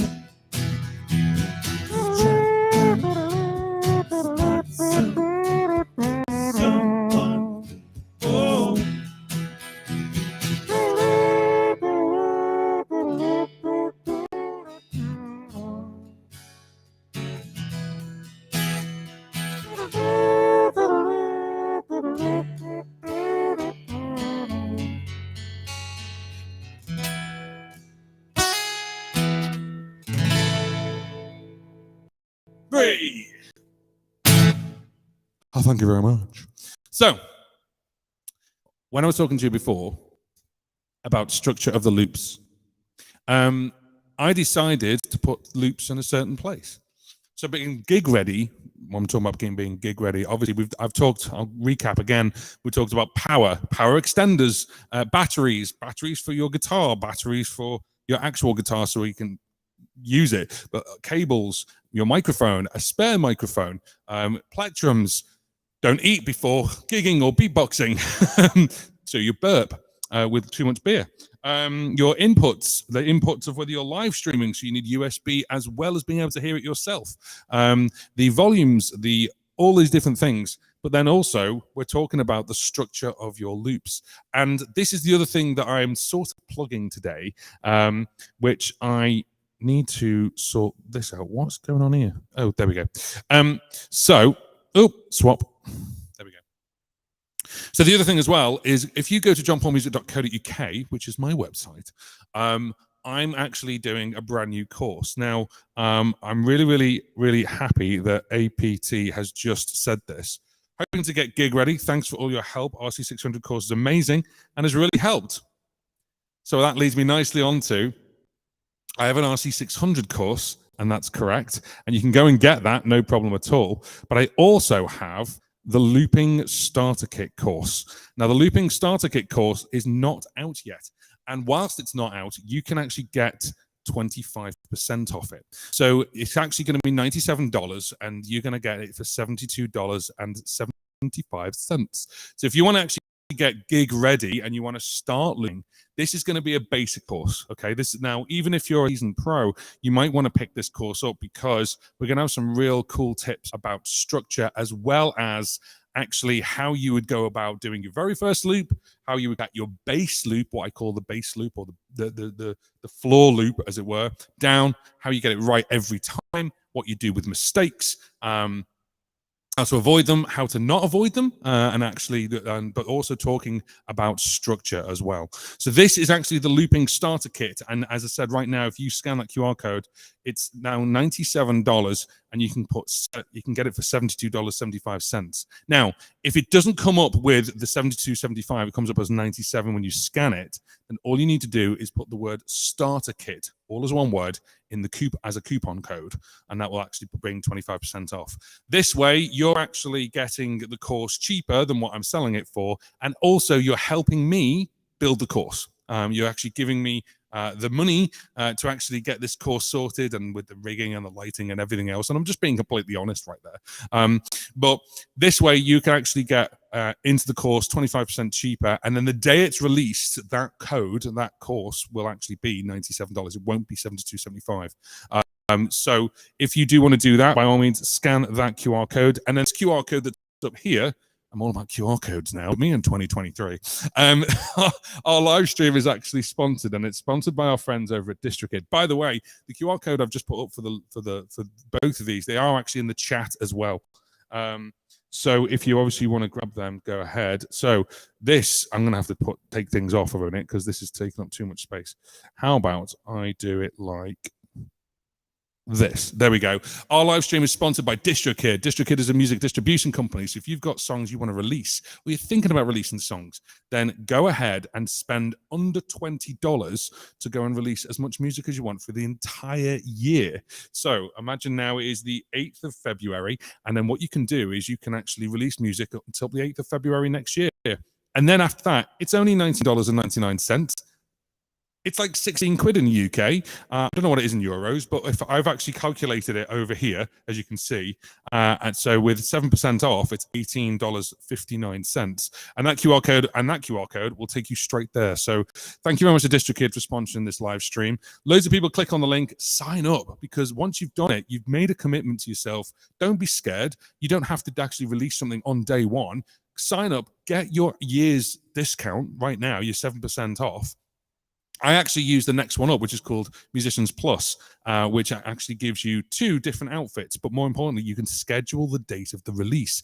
That one's called Musicians Plus. That one is, I think, $35.99, if I remember correctly. So when you go to it, it'll give you the option if you want to go ahead with that. But even if you just get the basic one, if you can get the normal one, you can release an album, singles, EPs, studio albums, live shows. You could release it all, and it'll be available everywhere. It'll be available basically on Apple Music, Spotify. It'll be Amazon Music, Tidal, Deezer, Facebook, Instagram, TikTok. There's other ones that I can't even think of. And then it can just carry on getting released as well, which is really, really good. They give you things like a hyperfollow page, which once you've actually released something, it gives you a free web page. And then you just give people that. And you can, make a QR code if you wanted to, but you can just give people that link and put it on social media, and then they choose how they listen to it. So you're not forcing people to choose to listen through Amazon Music or Deezer or Tidal if they all are on Spotify, which is really, really cool. You can even do things like pre-saves on Spotify. There's so many different things you can do. I'm a massive believer of it. I just want to thank DistroKid for sponsoring this live stream, because they're fab and their customer service is fab. I've reached out to them many times. How do I put this ISRC code into this? And really great with things like that. So that code is also up here. It's been up here the entire time. So if you want to scan it, please do so. I can't point to virtual things. I'm not very good at that. There we go. And also it's in the description box as well. And then when I bring that code up, it's also in the chat. So by all means, go and check all that out. Thank you, DistroKid, for sponsoring this live stream. But going back to me and my stuff, by sound of the DistroKid, you help me as well. But the looping starter kit is all about starting to loop. Maybe you've got your first looper. Maybe you haven't got your first looper. Maybe you're thinking about it. Maybe you've got an app on your phone or an iPad and you're thinking, how do I utilize this? How do I plug in? How do I get this going? And we're going to not just be talking about pedals or the RC600. We're going to be talking about real simple loopers. And we're going to talk about real simple loopers, mid loopers, complex loopers, loopers that are pedals, loopers that are tabletops, loopers that are on your phone or your iPad or your Android device, whatever it is, even loopers that are on a computer. Because it's never been a better time to be a looper, a loop artist, whatever you want to call it. So give this a click, and let's just put this back at the bottom here. There we go. So if you want to give this a click, this helps me out, and also you get 25% off the looping starter kit. But it means that also it helps me build it. And then once that looping starter kit is released, the discount's going to go. It's going to be $97 to buy. So have a look at that, see what you think. So let's have a look at a little recap here. We've actually had a talk about all the different things to get gig ready. And then the final thing as well is externals. And what on earth am I talking about externals? Things like, have you got enough fuel in your car to get to the gig and back again? If you get a couple of pints down, are you going to be rubbish? All these different things matter. And have you got with you your merchandise? Get gig ready, because someone might turn around and go, have you got a CD? They might do. They might turn around and go, where can I hear your music? So make sure you've got something, either one of these cool sort of QR code business cards, or you've got business cards with you with links on, or you've got your merchandise and go, yeah, of course I've got a CD. It's right here. It's £10, or it's £15 if you want it signed. So it depends on obviously what you want. And also it depends also where the other thing I would say about that is about reading the room. Okay. So what I mean by that is if I walk into some sort of dark, dingy pub somewhere and they're like, play Oasis, play Tom Petty, play this. They're not really interested in my music. They want to hear an artist play the covers that they know. They want to get dancing and drunk to it, let's be honest, and have a good time. I'm not going to really go, by the way, I've got CDs. I could do, but those CDs are my music. It's not, I haven't got the music of other people. Whereas if I'm actually like a gig I'm going to on Friday, I'm nothing but myself. It's John Paul, the artist. That's it. So I'm going to have a merch table at that gig with CDs and also a scannable card with QR code, which takes them to where I want them to be, which is actually they're not looking to get into looping. They're looking to be a listener. And I think that's something that we also don't really take into consideration as artists. We all go, you must listen to everything I do because I'm the artist. But actually, there's people out there who really, really enjoy music and don't have a care in the world about playing music. And I think that's quite important, because you need to identify that the musicians in the world, if you want to impress other musicians by how twiddly you are and how good you are on a loop pedal, or people who just want to have a sing and a dance, like a sing along and a dance. So there's basically absolutely, see, I've just said all that in like 4 minutes, and Piers has actually said in about 6 words. There are different audiences for the same artist, absolutely. So you've got the audience that obviously want to have a sing and a dance and want to listen to the covers that you're playing. There's an audience that want to actually learn how you're doing what you're doing. There's an audience who wants everything that you've ever produced ever. So I've got on the YouTube channel, if you have a look under the videos, I've got my hoodies you can actually get, and how do you loop pint glass. You can actually get an AirPods case, and people buy it because they want everything to do with the channel, and that's fantastic. And I love them for that, because if I bring out something new, 9 times out of 10 they'll get it, and that's great. And I love that because they are my super fans, and you do have super fans when you do things like this. And I'm very grateful, always very, very grateful, because they could go, nope, not interested anymore. So you have to take it when you get when you've got it. But having things like merch, or if there's a dedicate, you go to a gig and you go, oh, they've got a merch table. Look, they've got a merch table. I could have made like 200-300 quid here. Or you go, actually, if you're not even thinking about the money, you could just go, oh, I could have reached out to people and had a chat with them about what I've just done and get them to listen to my music, or guide them to Spotify, or guide them to somewhere. So these things matter, and these things you probably end up carrying with you. And yes, it means having an extra box in the car, or with you, that you've got to take with all your loop stuff and all your guitar stuff. But it could be worth it. It could be someone listening who goes, I love your stuff. Or they could turn around and go, actually, we run a pub and we'd like you to come and play. Have you got anything that I could take away? Or have I got a QR code? Or have you got have you got anything on YouTube? Or have you got anything on Facebook that I can see? So you're not going to sit there with your phone and go, yeah, there it is. Look, search this. How many John Pauls are there? Right? If I go, yeah, just search for John Paul. You'll get John Paul Jones, first of all. Then you'll get the Pope. Okay, and there's loads of different John Pauls. Whereas if I go, scan that QR code, or here's a link, I'm bypassing all of the Google search, and I'm taking them directly to me. And that's the whole point. So there we go. Peers. Big part of a folk gig is the merch table and the interactions with the audience. Absolutely. I mean, the thing is, I think that's true with any gig, actually, because even if you play like a local bar, it's not part of the folk scene. It's like the conversations you have afterwards. I've got wedding gigs out of playing, of people who just walked in, and that's fine, great, no problem. Yes, John Paul Young, absolutely. John Paul middle-aged. Yeah,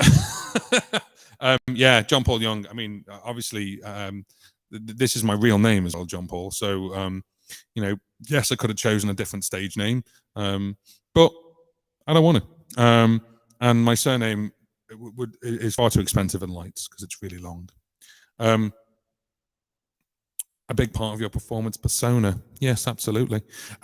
So, someone just scan that QR code. Scan it now, and sign up to DistroKid, and then you can actually release as much music as you want for an entire year. There we go. Selfless plug there for DistroKid. So this has been a bit of a strange live stream because I've not done a lot of playing, but I've actually wanted to show you a couple of different things about getting gig ready. The last thing I want to talk about is actually carrying your stuff in and out of a place. Now, what do I mean by this? Well, right now, you can't see this, but there is a light just here. So it shines on me, so therefore it looks a little bit brighter in this room.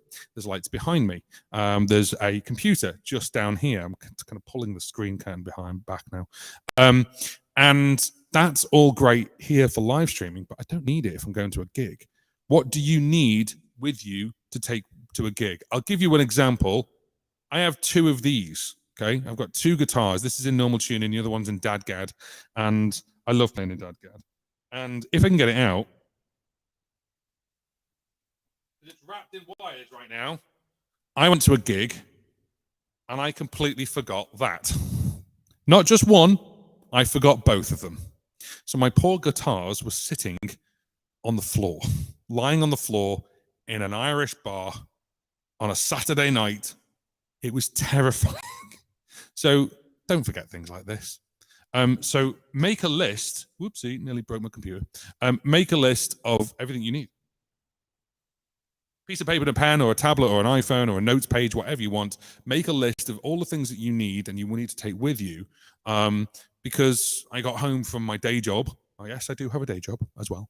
I got home from my day job, changed, fed, get the stuff, get out, got to the gig. Where's my guitar stands? Oh, crap, they're at home. And they're there, sitting there going, you forgot us. So, yeah, don't forget things like that. Don't forget little things like plectrums or a capo. So things like that. Make a list of all the little things that you need. Go around the table, as it were, virtually, of obviously all the different things you plug in and need. Do a practice gig at home. Well, obviously, I'm hoping you're practicing at home, but practice plugging everything in and going, that equipment goes in that bag because that's what I need to take out. For example, right now, I don't have the stand that holds my iPad. It's actually in the bag over there. Now, I'm not going to need that on Friday because I'm going to be playing all my own stuff. and touch wood, I'll remember all the lyrics. But for a covers gig, I need that stand to go on the mic stand, but I don't always need it with me. So it depends on what gig you're going for. So I hope that's given you some kind of thought about getting gig ready. And what I'd really like you to do, if depending on which platform you're on, I'd really like you to smash that thumbs up button, because what that does is it helps send this out to other people. And yes, selfishly, so I get more views, but also so it helps them, and maybe they get something out of it as well. So with that, I'm going to play a couple of tunes, and then and we'll call it a day, shall we?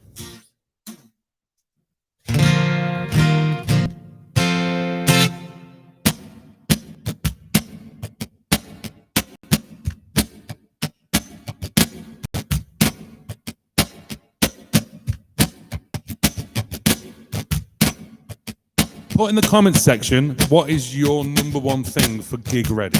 What is the number one thing you need to tell everyone else you need to do this to get gig ready?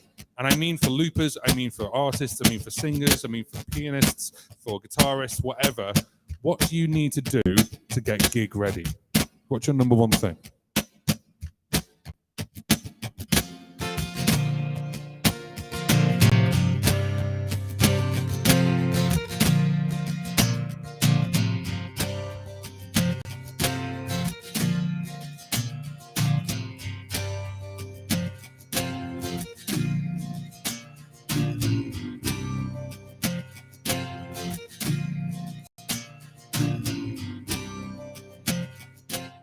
Dan just said gear. Free falling, yes it is. Gear, just gear. Get all the gear in the world.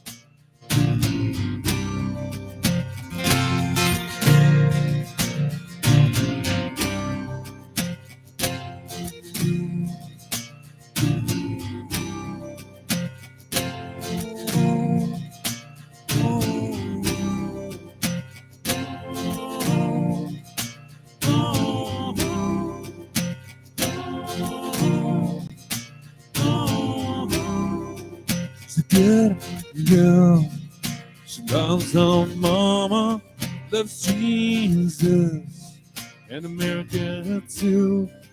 She's a good girl, she's crazy about Elvis, loves horses, and a boyfriend too. Now,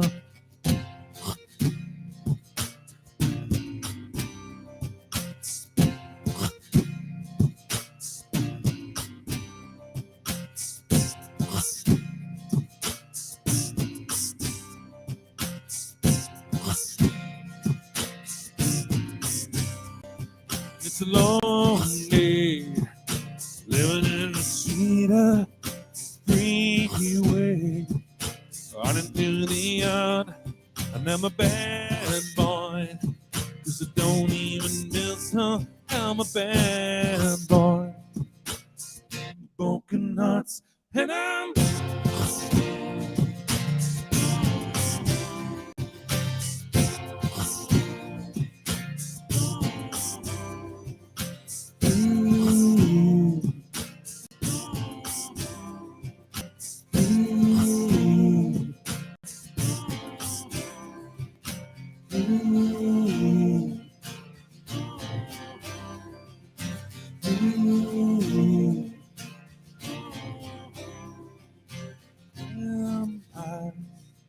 running through the valley, they move west down Venture Boulevard, and all the bad boys standing in the shadows, all the good girls with broken hearts, and I'm free.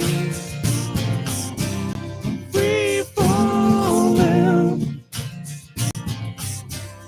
Yes, I'm free. Free falling.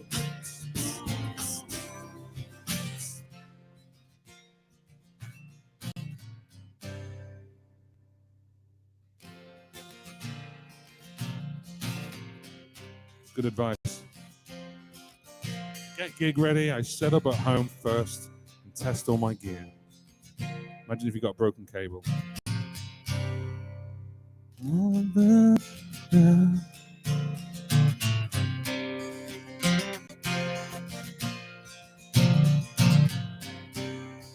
wanna glide down over Mulholland.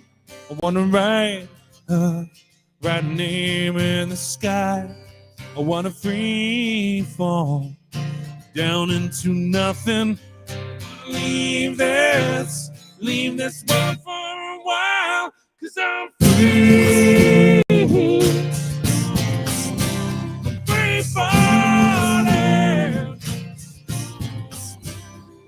I'm free.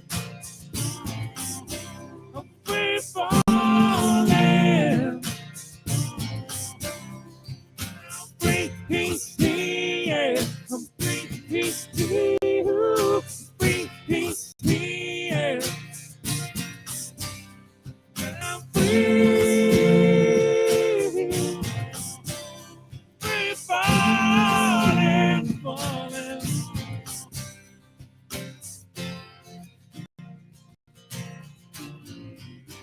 I'm free falling, falling. Yes, I'm free, free falling.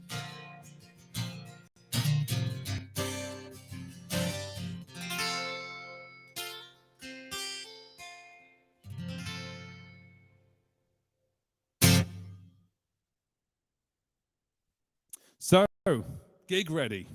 I say to get gig ready, Australia Ray sets up all the gear and does like a test run, as it were. That's really, really good. Dan, always good to have double of everything, just in case. That's why I've got a harmonizer. Oh. I'm joking, of course. Oh, thanks.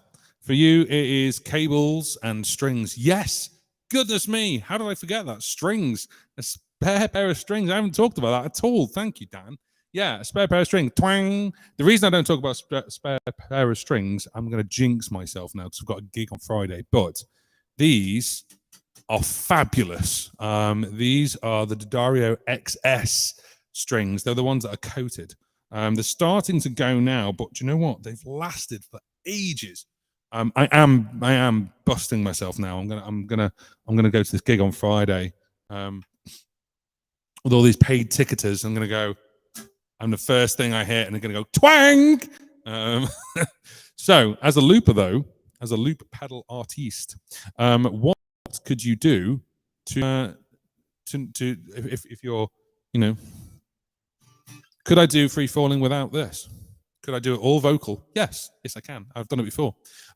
So you could actually, technically, if you've got the loop maybe pre-set up, a little bit, as I said, the way other artists like John Wynn do, you could maybe get away with it whilst that's gone. The other reason as well is I take two guitars because I used to break strings all the time because I use one guitar, which is actually red. I use red all the time. Where's red gone? Red's there. In the corner there. I use red all the time. So that's red, that's Lucky Line. They've got names. Get over it. And I used to use red all the time, and I'd be tuning in between normal and dadgad. And the amount of and because of the heat of like a hot pub or the cold of outside, the amount of times I bust a string was unreal. And I was like, why am I doing this? So I picked up Lucky Lime. So that's an APX 500, and that's an APX 600. Yeah, that's a Mark 1. I can't even see. Yeah, it's just an APX 500. It was the very first one, the Mark 1. That's how long I've had it. They don't even make the 500 anymore. It's that. Dan, have I got an octave pedal? I've technically got two. So I don't have a dedicated octave pedal. Well, I do actually. I've got a dedicated octave pedal in another little box there. But what I use is I use the TC Helicon, and I'm a bit weird because I don't play my basses, I sing them. So I've got a, let me just swap this around, hang on, so you can see properly. There we go. So I've got a track here, I've got a memory here which is called Barry White. And it's actually one of the presets.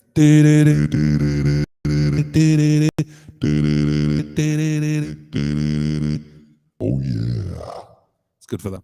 And yeah, I use that one. So if I go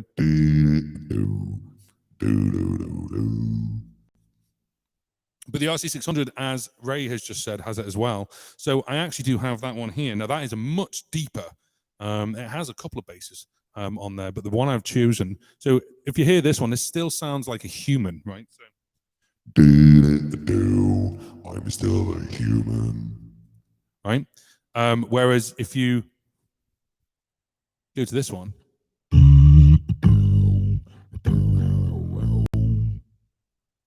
that one's really bassy and it's really sub bassy. I've added both of them on at the same time, and it's not a good option. I've looped one and then added the other one. Metcart, why is the sound and video so bad? Oh, is it going off again? At the very beginning of this live stream, it was really choppy, and I'm hoping that it's not going back to being choppy, because that's really annoying if it is. So yeah, so I actually have two, and sometimes it's actually nicer to have the deeper one on certain songs. So, for example, if you've got something a bit more funky and you need a bit more of a line, the Barry White one is better.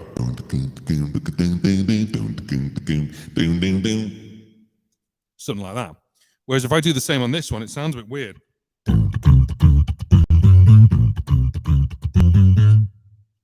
Didn't sound too bad, but it could sometimes sound a bit weird. I'd say the RC600 one, which by the way is the G to B, it is the G to B guitar to bass sound at 70%, if anyone wants to know. That one actually is, oh, really? That's completely broke me. It's been terrible the whole stream. Oh, I thought it got better. I've got a signal to say it's got goodness, good. Oh, really? Oh, I hope that's not like that.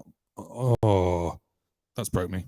Anyway, yeah, I'd say the G to B one sounds a little bit more double bassy, whereas the TC Helicon sounds a bit more human, if that makes sense, because it's a human bass sound.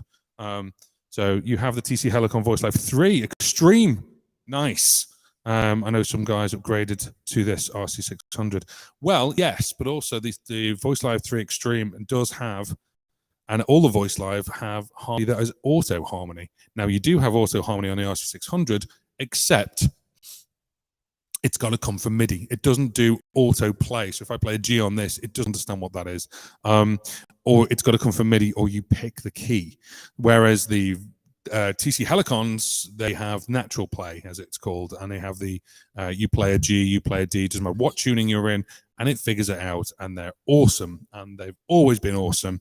And that's obviously why they're still so popular, and they hold their price range. The alternative, if you want to go with Boss, is the what's that other one? Is it the V500? Their version of basically a take on the Play Acoustic. And it depends on which one you go for, but I've stuck with the TC Helicon mainly because I've had it for years, and I just don't want to buy another pedal. I don't want to figure it out. I've got loads of different sounds in here. I have a video of my top 10 sounds that I use, my high and low. Oh. This is literally one of the presets, Feel Good Gorillas. This is just a good radio sound for one of my songs, which is Boss Castle, that I use. JB is now in church, he's become a monk. Very useful.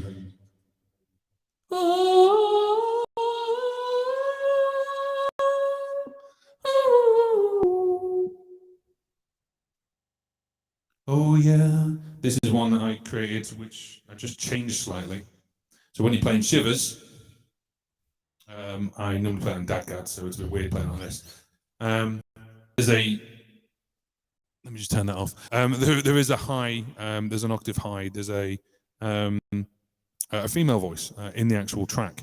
So that's why I use this one. So this is my voice plus a octave up, and you can change the formant slightly. So you probably know that, Dan. You can change the formant on some of the voices. So I've changed it to more of a feminine voice. This is my tuned up and down.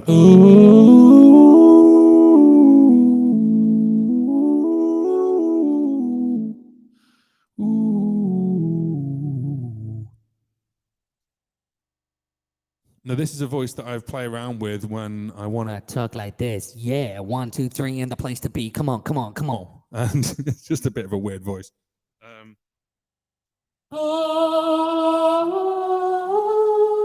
So taking the high voice but giving it a really big reverb.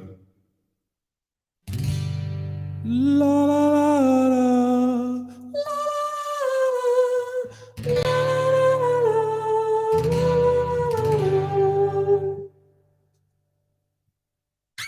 and then I've been playing around with Get Lucky with Daft Punk. So 1, 2, 3. So.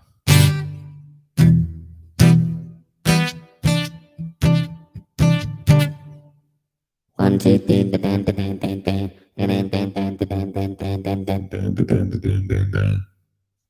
So got a bit of the robot voice there. The bride wants to sing.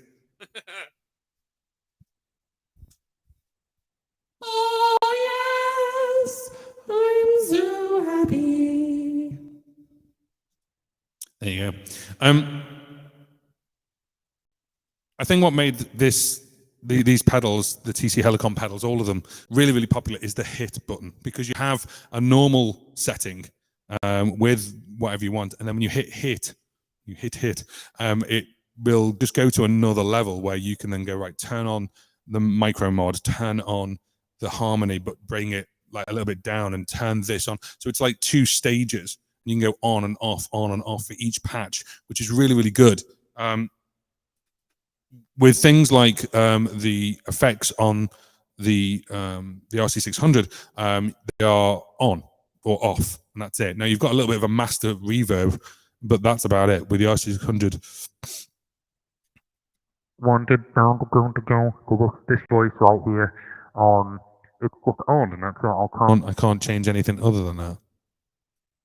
There's the bass. I do like these arms there.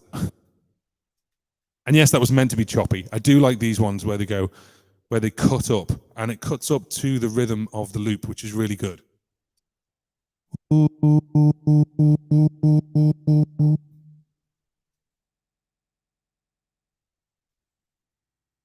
Now you can do some really clever things with this.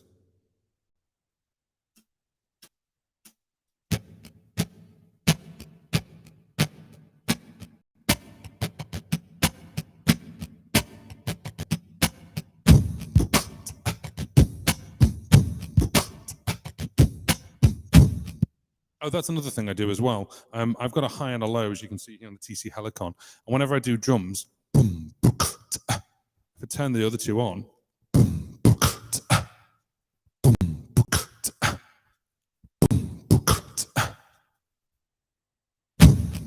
it just sounds fuller.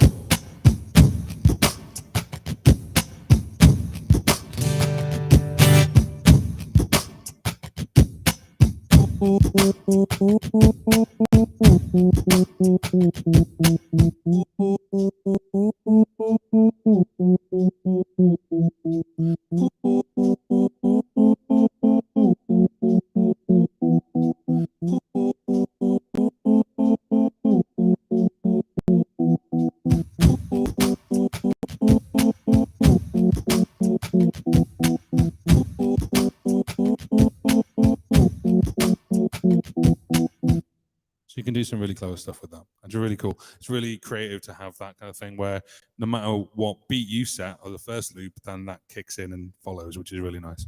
So let's have a look. You guys have been chatting away there. I like my VL3 Extreme. SM58s just sound better when they've been immersed in a bar. In beer? Oh, in beer.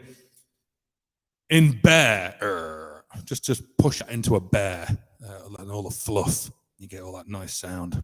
That's true, but I don't use an RC600. Sorry, let me change that. I don't use an SM58. I use a Fifine K8, which actually has got really good rear rejection, and you can barely hear what I'm saying, which is really, really good. I could have just done this. I suppose you see my baldy head. Right, so.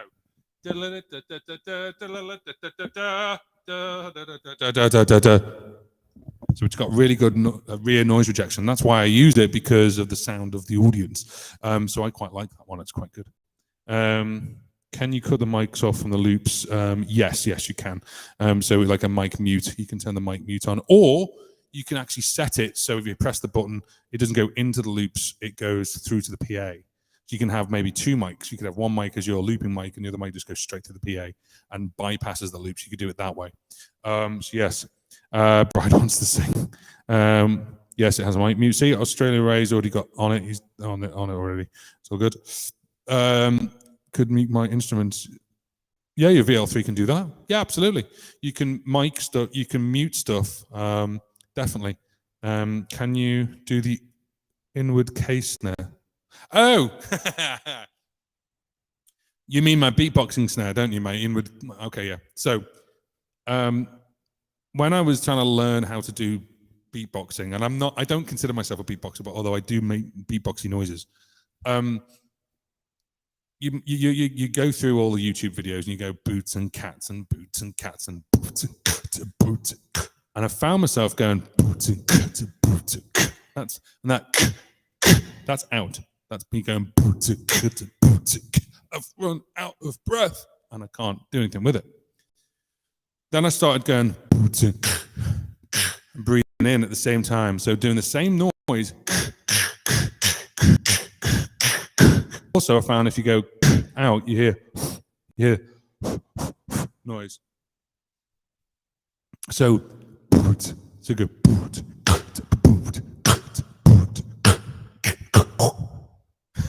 So you've got different tonals, like tones on a snare drum. So, and that's all inward. So if I went, I can't control it. I don't know why. That's just me. It's making me salivate and all kinds. So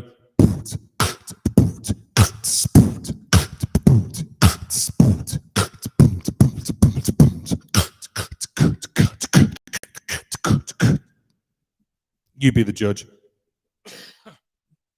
The danger is breathing in saliva.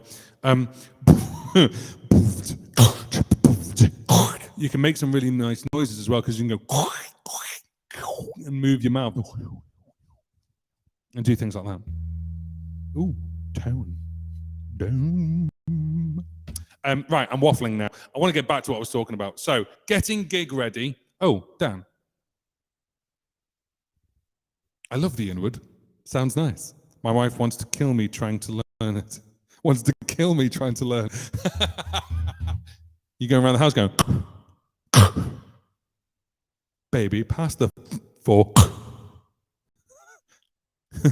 Can you pass me the ketchup, please? What you need to do, just bring sentences in and do it that way. My wife loves that. She loves me looping, to be fair, and I mean that genuinely. So there we go. So she's happy that I do stuff like this. Hence why we're married. But yeah, no. So I want to talk about Get Gig Ready. So obviously you can watch all this on the live stream, and you can watch it on the replay. Give this a thumbs up for me, because obviously that goes out to more people. And also this QR code that's been sitting here the whole time, this will actually get you 7% off your first annual membership with DistroKid. And I'm just going to bring it up here. In fact, I'm going to change it over to here because it's more prominent. And then that way, I reckon you guys should release some music in 2023. Now, you can even release covers. You can release covers with DistroKid as well. So it does cost, but then obviously it means that you're out there and you're getting your stuff out there properly. So if people really love the version that you do, you could do that through DistroKid as well. So scan that QR code, and thank you very much to DistroKid for sponsoring this live stream. And with that, I'm going to end that here. So thank you very much if you've been watching. And what I'd like to say is, get gig ready. Get your stuff. Whoa there, Charlie. Get your stuff ready. Do a practice gig at home. Get all the things that you want, that you need, all your cables. Get all the things that you don't need here, but you might need on stage. Things like extension cables, things like, obviously, an extra pair of strings. Thank you for reminding me, Dan. And yeah, just basically make sure that you are gig ready with your looper. The big one for the looper specifically is things like your volumes. Make sure your volumes are nice and sweet. And the great thing about being a loop artist is you can put a loop down and you can put your guitar down, walk out and turn yourself around and listen to it and go, how does that sound? Is that sound okay? Does that sound too bassy, trebly? And you can go back and tweak it, which is really, really nice. So yeah, have a listen to obviously yourself. And then also the great thing, as I said, from David Shannon is record yourself doing what you're doing, and does it look boring? Are you looping quick enough? Have you got your loops preset? All these different things really do matter when you're doing a live show. Guys, thank you very much for watching. This has been JP, and this has been getting yourself gig ready with a loop pedal. Good morning, good afternoon, good evening, wherever you're from, and thank you very much for watching.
Go and get loose.